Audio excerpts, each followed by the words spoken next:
Hello, everyone. Welcome to the Monday Lunchtime Digest for February 3rd, 2025. Happy Monday. Happy Monday, Hayley. Happy Monday, Micah. Hey, it is good to see everyone. Thank you so much for joining us today. Hayley, what is going on with the Oklahoma Counseling Institute?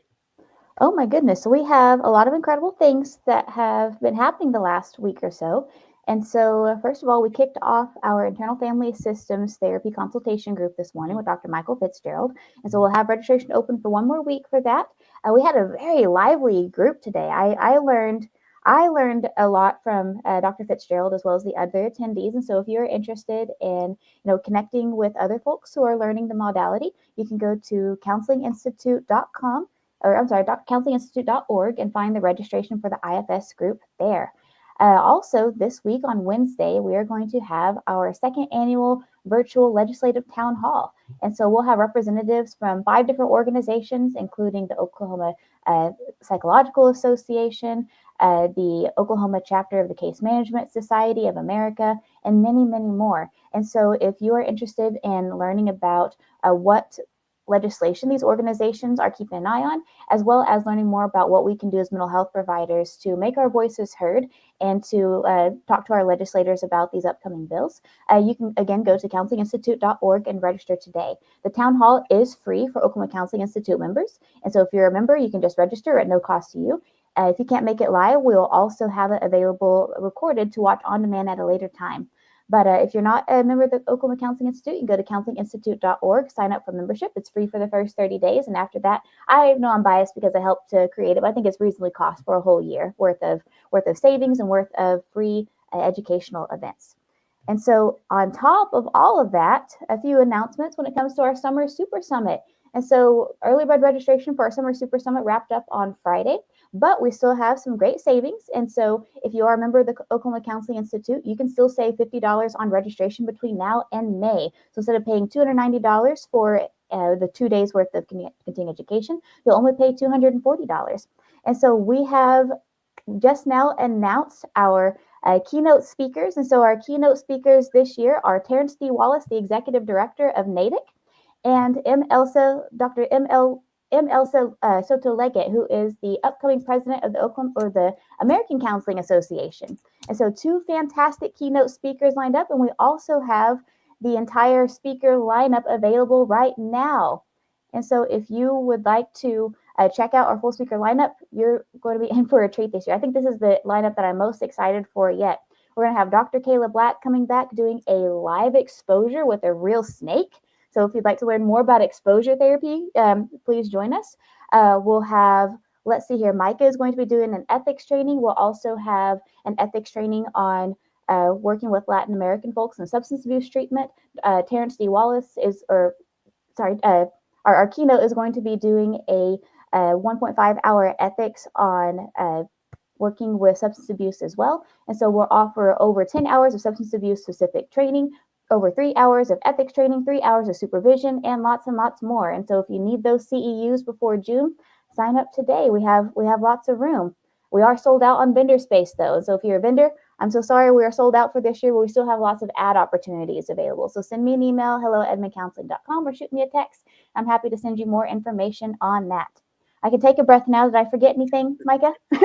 Oh, no. Yeah, we're really having a lot of exciting things coming up. As you already talked about, the legislation town hall that is coming up this Wednesday, right? And so certainly get online and register so that you can be a part of that. Hayley, who are some of the organizations that are going to be there? Oh, goodness. So we have our good friends from Slate. We have our good friends from Cedar Ridge. We have Hope is Alive. Let's see here. We have, and this is the legislative town hall that we're talking about, right? Oh, I thought you said the vendors. I'm so sorry. No. Oh, legislative town hall. So yes, we had the Oklahoma Psychological Association, the Case Management Society of Oklahoma of America, Oklahoma chapter. We have the Oklahoma Psychiatric Physicians Association. Let's see here. I know that I'm missing a couple more, but we have 5 or 6 folks represented at this time. So it'll be quite the group. Yes, yes. And so we're really excited about these associations that are sending representatives. If you're a member of an association and if you don't know if they're going to send a representative, just reach out to them and let them contact us to make sure that they have the opportunity to come to that. We've reached out to all the ones that we know of. But if you're member of association, reach out to them and we'd love to have them come join us.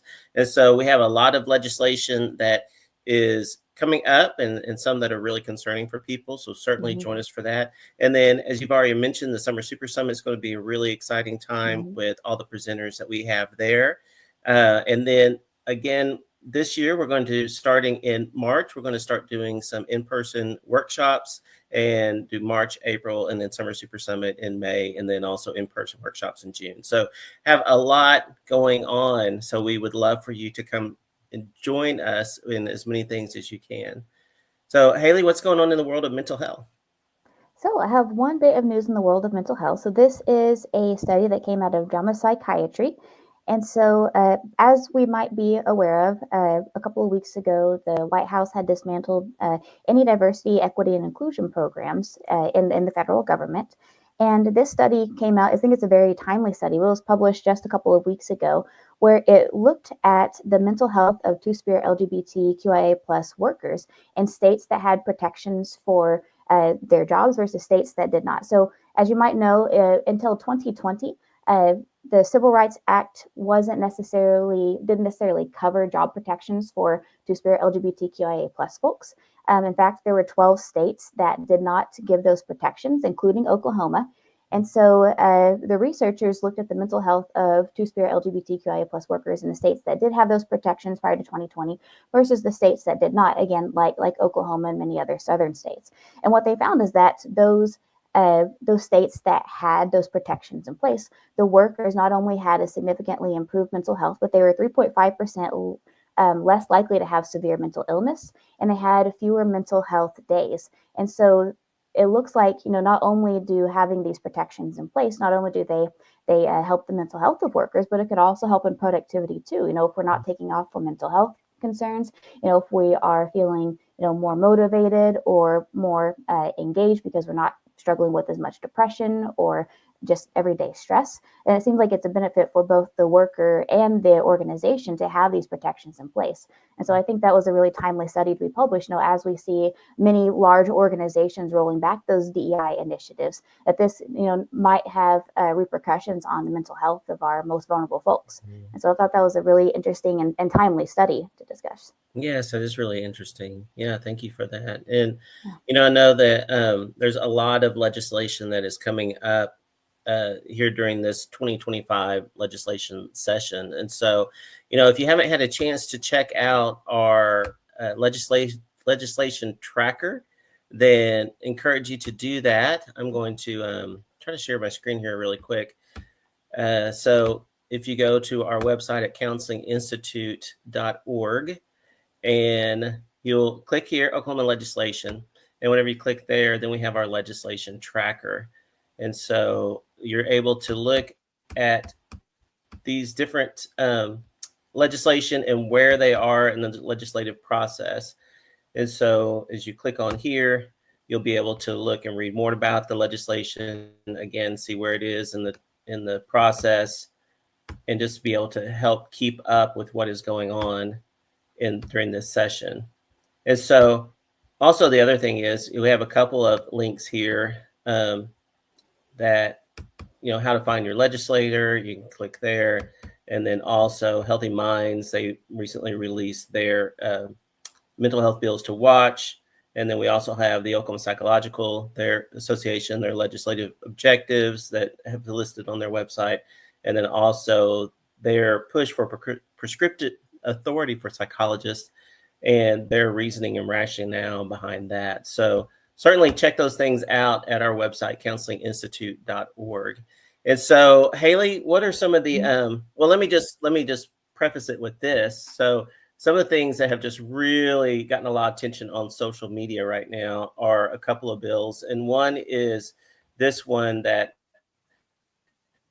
is by Dusty Devers, Senator Dusty Devers, that is stopping any type of treatment in the school setting. So it's stopping mental health treatment. It's also stopping occupational therapy, speech therapy, things like that in schools. And so that's gotten a lot of attention on social media. And he did post something on his website that his Facebook account that talked about how he was just trying to be physically responsible and wanting to look at these different services and see if they're really needed. And if they are really needed, that they will be granted in the school setting.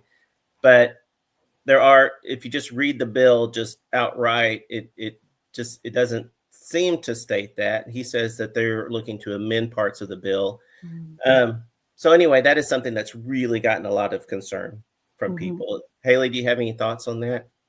I think best case scenario, he had written a bill on a subject that he had not informed himself on. I think worst case scenario, it was a potential to dismantle some of these programs that serve a lot of need. I know that the fiscal responsibility is a big buzzword here in Oklahoma, but we have to look at our state as a society, not a business. And so if we are spending money on these programs, there's probably a reason. We can't just run Oklahoma like a business. That's not, because we're not a business. We're a society. We're a collective of individuals. And so I do think that this bill could be detrimental. I see him walking back, and I'm hoping that means that he's reflecting on the bill that he has written and is not just responding to pushback. And so to be continued on that, though. Yeah. Yes. The other one that's gotten a lot of attention is the bill that is ending the Oklahoma Department of Mental Health and Substance Abuse Services and putting it under the Oklahoma Department of Corrections. And, again, Representative Humphreys. Yes. And so if you read or if you see their comments about it, their comments are that they're wanting to be able to provide better services for people in the Department of Corrections. But I don't understand why a bill that put out to end the Oklahoma Department of Mental Health Substance Abuse Services, how their goal was to have better services for inmates in the Department of Corrections. Those two things just don't quite make sense to me. But that's something else that's really gotten a lot of attention on social media as well. Yeah. And that's the thing is Representative Humphrey. So he's been a representative for, I want to say about 10 years or so now. So Representative Humphreys, you might know him from the anti-Sasquatch hunting bills that have come through, but also he has he made national news about 8 or so years ago for labeling pregnant women as hosts and basically creating legislation that might have affected the personhood of women who are pregnant, and instead favoring the lives of the fetus. And so if you go to his Wikipedia page, there's a lot of information on that as well. So he has a knack or a history for creating really outlandish bills, but he also has a history of creating bills that could be harmful as well if passed. And so we need to I feel like, with some of these outlandish bills, we need to pay attention to them too, because it could either, one, it could pass, but two, there could also be a distraction for other harmful bills if we're focused on the outlandish ones that are coming across the desk. And I think that's a good point because, we talk about these outlandish bills. And so, part of me, excuse me, my dog decided to bark. Part of me is thinking, okay, well, how much of it is just kind of grandstanding, trying to, I don't know, make certain constituents happy or something. But then there's always the risk that even though it was meant just to kind of grandstand, that it actually gets passed. And so then what are the ramifications of that if it actually gets passed? So I agree with what you said, that we have to still pay attention to them. And if you're against these bills, then to contact your representatives and to let them know.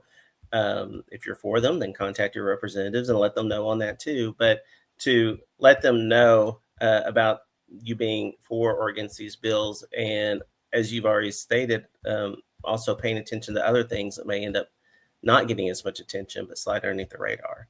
Right. So if you go to counselinginstitute.org and you look at our legislative tracker and you see that one is not listed that concerns you, then just reach out to us. You can do so at hello@edmondcounseling.com, or also texting us at 405-440-3034 and just letting us know, hey, I didn't see where this bill was on there, and we will be happy to add it. There are over 3,000 bills that have been submitted.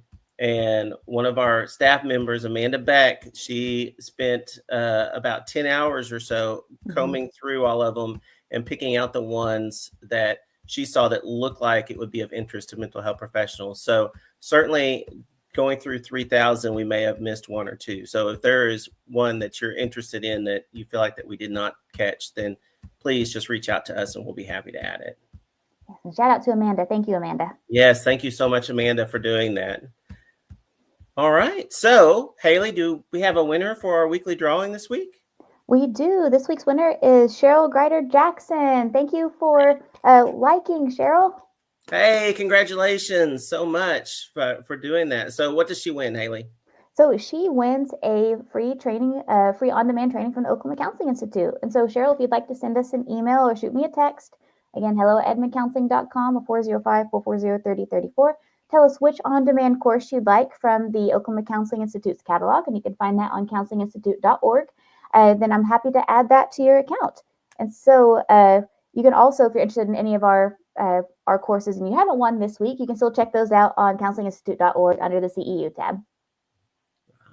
Fantastic. Thank you so much. And so what is our question for this week, Hayley? So our question for this week is, what bill are you most concerned with? It's in the Oklahoma legislative season. And so what about you, Micah? What is the bill that you're most concerned with this year?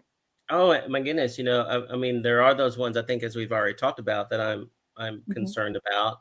So it's hard just to pick one, I guess. Oh wait, I wasn't prepared to answer this question, Hayley. There's several of them that I'm concerned about, but I guess, if I had to pick one, I think it's ending the Oklahoma Department of Mental Health and Substance Abuse Services. I think that is so